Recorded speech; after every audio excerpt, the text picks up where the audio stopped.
Hello, all my dear students. I hope you all are fine. I hope your families are fine. Today I am going to give you the summary of the chapter Father's Help by R.K. Narayan. This is chapter number 4, DAV Board, Class 8th.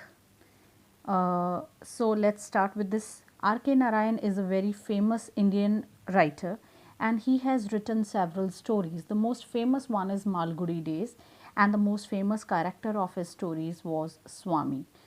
Fine. So we have read many stories about Swami in our previous classes also. Fine. So Swami is the protagonist of this story also. But before we start with the story, I would like to tell you that this story is a fiction. Fiction means imaginative. This is the imagination of the writer. Actually, the Malgudi or the place by this name does not exist, and the character Swami is also imaginative character. So this is a fiction. Fine. So one Monday morning, Swami, who is a very naughty and a mischievous child, he did not want to go to school. He was facing Monday morning blues, which is a very common thing among all of us. We all face Monday morning blues. Monday morning blues is a phrase which means feeling depressed, feeling sad on Monday. Why? Because we have already enjoyed Saturday and Sunday, so we don't want to go to school, to college, or to office on Monday. So, in a similar way, Swami was facing this problem and he made an excuse that he had headache. Fine. He told his mother about this thing, that he didn't want to go to school, but his mother suggested him to go to school, but he could go to school in Jutka. Now, Jutka in the story can be a Tonga, it can be a rickshaw. Fine. And the name of Swami school is Albert Mission School. This question can come in 1 mark, can come in combined question of 2 marks or something like that. Fine. So you should recall the name, you should learn the name of the school, that is Albert Mission School. Fine. So when the mother suggested him to go in Jutka or a Tonga, at that he said, I can go in Jutka, but I have to bear jolts. Now jolts here means a push, a jerk, which leads to more headache. Fine, because we all know that Tonga or a rickshaw does not have shockers. Fine. So he says that if I'll go in Jutka, I certainly have to face jerks and jolts and my headache will worsen. Take care, will worse. Fine, sorry. Then the mother asked him that was it an important day at school? To which he replied no, that it was not an important day at school. There were no important lessons to be taught by the teacher. He said that his geography teacher kept on repeating the same chapters again and again, and the arithmetic teacher, he kept on beating the students in the class, nothing much, So after telling this, the mother gave him, after telling this to the mother, he got the permission from the mother to be at home. But at 9:30 when he was sleeping, his father saw him and he asked him that what he was doing at home, why he hadn't gone to the school on that day. So he told that he was suffering from headache. His father got very angry and he scolded him and he called him nonsense, and he considered that laughing in the sun on Saturday and Sunday on weekend is the biggest reason of headache. Now what is loafing? Loafing means to roam aimlessly, which children generally do. Fine. So he forced Swami to go to school. Now Swami was very much aware that his father was a stubborn person, that is not going to listen to any excuse of his. So he started thinking of some better schemes rather than just saying that he was having headache.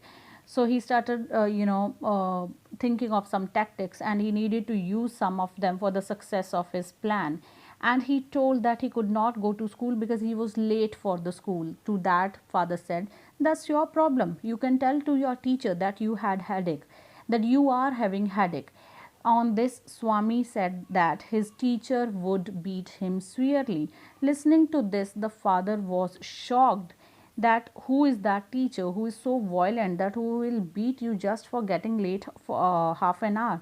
Actually, here Swami gave an exaggerated account of his teacher, and the name of the teacher is Samuel. He gave exaggerated account. Now what is exaggerated? Means to show a thing bigger than actually it is, worse than actually it is. Okay, to tell more than what actually the thing or the situation is. that is called exaggerated. So he gave an exaggerated account of Samuel's violence. Samuel is the name of the teacher. Samuel's violence to his father, that he would definitely beat him if he would go to school so late, and that too very violently. So he told his father that, not only that, he narrated a story also, that a couple of days back he twisted the ear of a boy, gave him 6 cuts. Now 6 cuts means to beat with a stick or to beat with the sorry to beat with ruler, okay, with a stick, fine. And then told him to sit on his knees in the corner of the class. Listening to this, the father got furious. He also told his father that even the principal was afraid of Samuel. Listening to this, father was getting angry, fine. And he also narrated one more story, that he beats the boys, and he bait the boys, and he kept on beating them, kept on giving cuts on their hands until or unless he saw blood on their hands, and he presses that blood onto their forehead like a vermilion mark. Please remember, vermilion is a dark deep red color. Here vermilion means sindoor, fine, which ladies apply on their head, fine, married ladies, that is vermilion. And this shocked father a lot. He was not only furious, he was shocked also that that type of teachers actually exist. So now Swami was very happy, and he thought that father would give him permission to be at home, but that did not happen.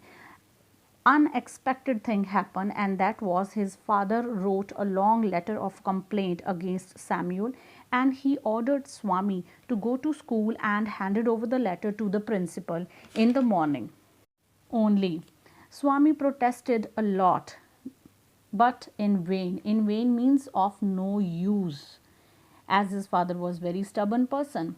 Then he asked his father that what had he written in the letter, to which the father replied that he had he had written the whole account of his teacher's violence, and he also told him that after reading the letter, the headmaster would definitely dismiss him from the job and would hand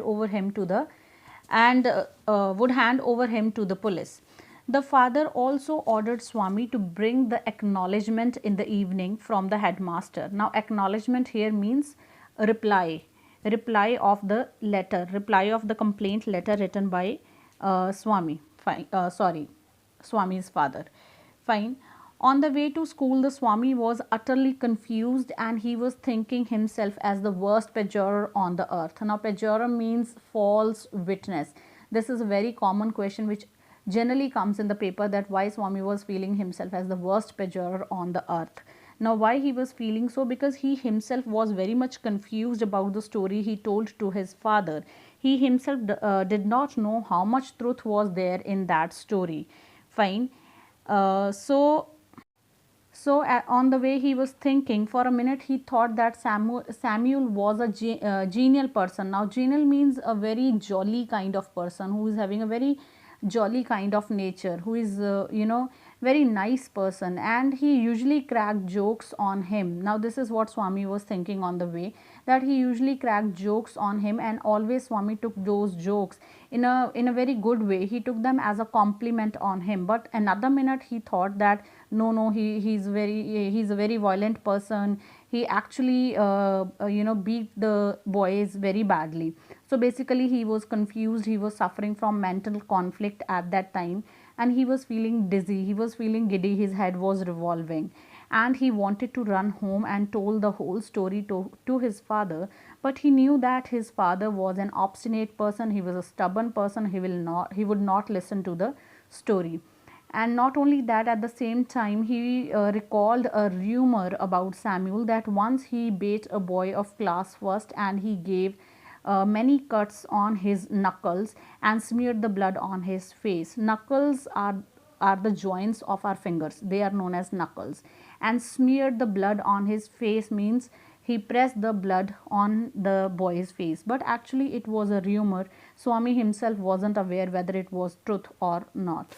Then he was feeling that he was going to ruin the life of his teacher.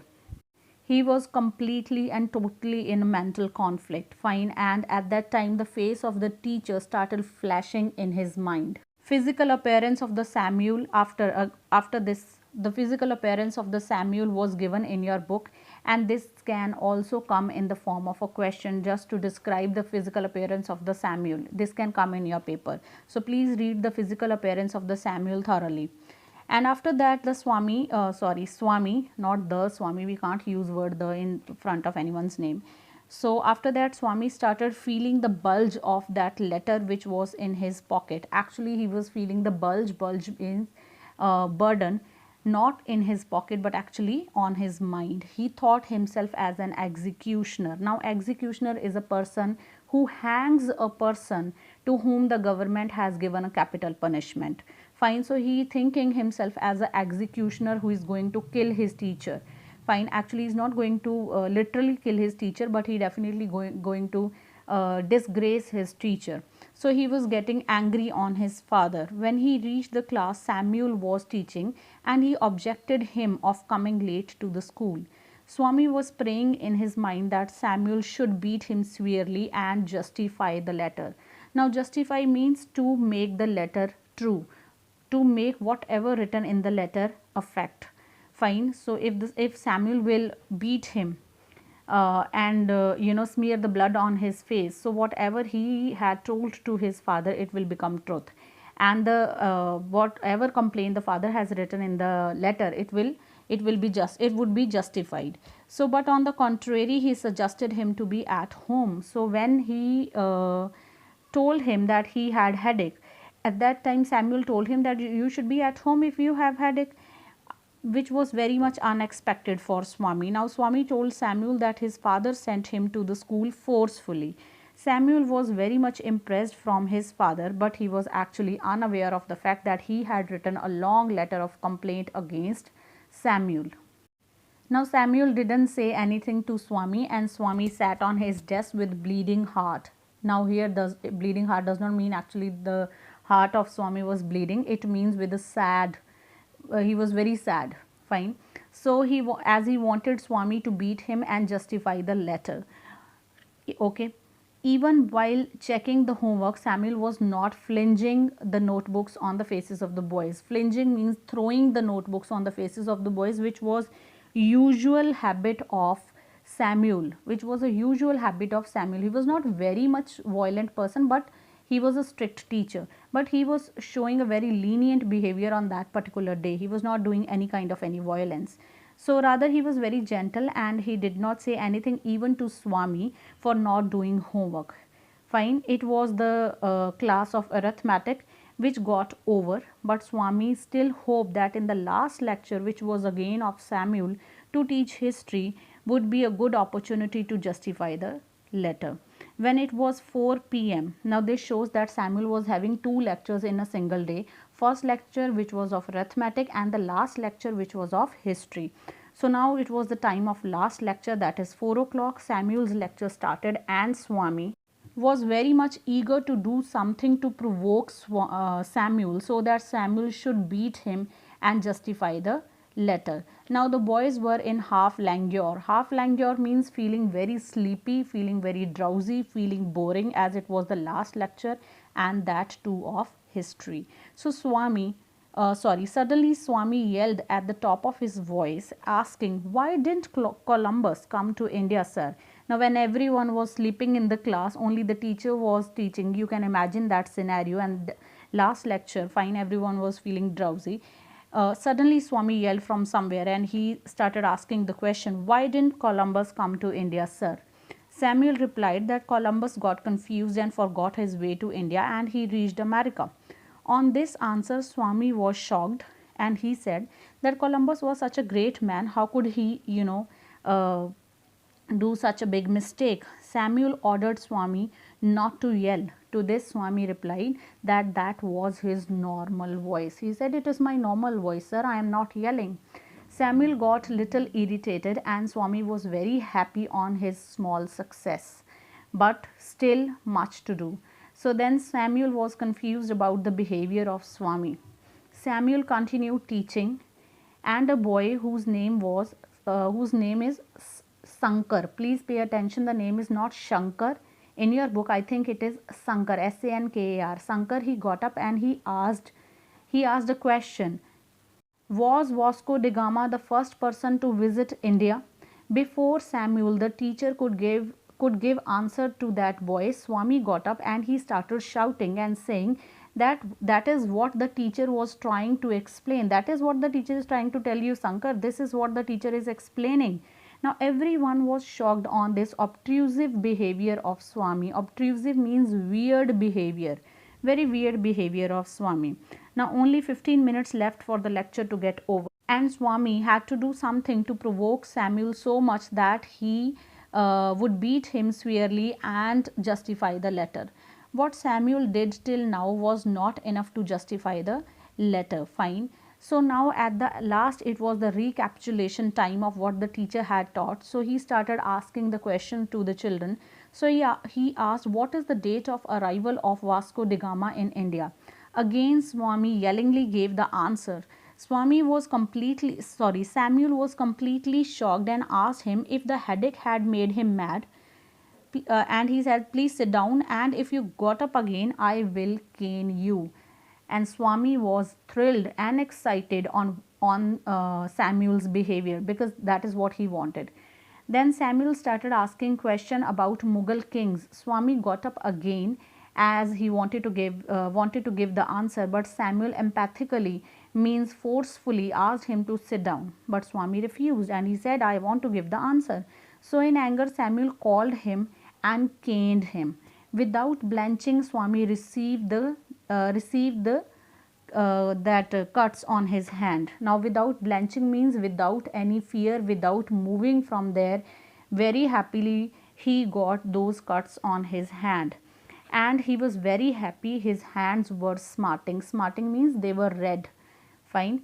After getting those cuts, now at dispersal, after that class got over, at dispersal he took the letter and he ran to the principal's office, but on his for his surprise it was locked. On asking the peon, he got to know that headmaster was on a leave of 1, and the vice headmaster was Samuel. Fine. Only to whom he couldn't Samuel only, to whom he could not give the letter of complaint against himself. So he came back home and he was feeling harassed and he was feeling very tired. When his father asked him about the letter, Swami told him about that the headmaster was on leave for 1 week. Father got angry and he called him coward. Coward means a person who lacks courage. But Swami assured his father that he would definitely give the letter to the headmaster once he come back. But father was not happy with that. He took the letter, he tore that letter. Fine. Tore is the word from tear, tore, torn. Okay, he tore that letter and threw it into dustbin. He also warned Swami that he would never help him even if Samuel throttles him. Fine, even if Samuel strangles him, because Swami deserved his Samuel. Now this last line can come in paper for explanation, that why he deserved his Samuel. It means Swami was such a naughty child that he deserved a violent teacher like Samuel. Fine, he does not deserve any politeness, any humbleness, any pampering. He deserves a violent teacher like Samuel. Fine. So here finishes this story. I am giving you certain words, but this time I am not giving you the meaning, because I do not want to do the spoon feeding. I want you people to find out the meaning of these words, because these days we all have enough time to do such things, and you can go for a digital dictionary or you can go for a printed one and try to find out the meanings.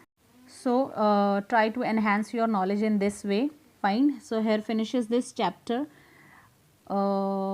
I'll be back with the chapter The Fun They Had, which I skipped by mistake actually. Fine. Till then, take care. Bye bye.